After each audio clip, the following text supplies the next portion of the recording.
Hello and welcome to What the F*** Just Happened Today, your essential guide to the daily shock and awe in national politics. I'm Joe Amditis. Let's get to it.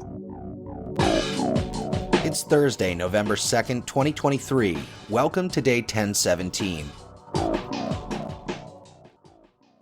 Joe Biden called for a humanitarian pause in the Israeli-Hamas war to allow for the release of hostages held in Gaza, but stopped short of calling for a full ceasefire.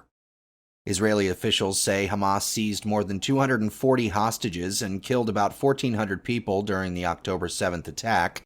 Since then, 4 hostages have been released and negotiations have continued. The Biden administration says humanitarian pauses would facilitate aid getting in and hostages getting out of Gaza. Secretary of State Antony Blinken also noted that Palestinian civilians are continuing to bear the brunt of this action. The Gaza Health Ministry reports that at least 9,061 people have been killed and more than 23,000 have been injured in the Gaza Strip. An estimated 1.4 million people, more than half of Gaza's population, are currently displaced.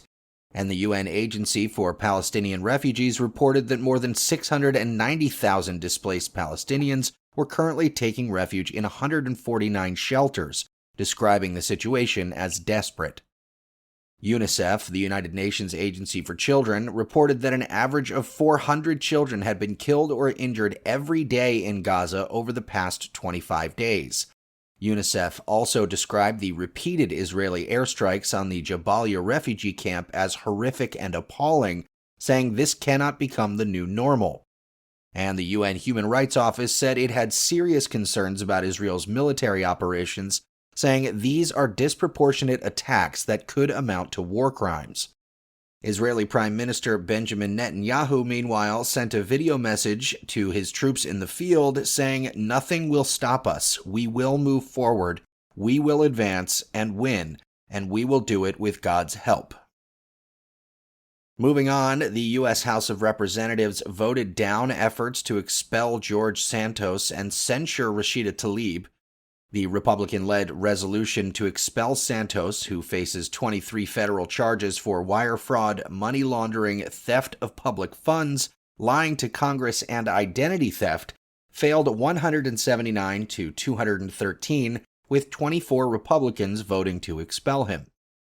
All of House Democrats and 23 Republicans, meanwhile, rejected a resolution to censure Rashida Tlaib for her criticism of Israel and her speech at a protest calling for a ceasefire in the Israel-Hamas war.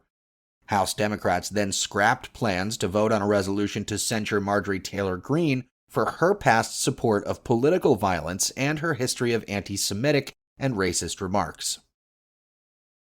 Meanwhile, special counsel Jack Smith accused Donald Trump of seeking to manipulate the courts to delay both his classified documents and election interference trials beyond the 2024 presidential election at any cost.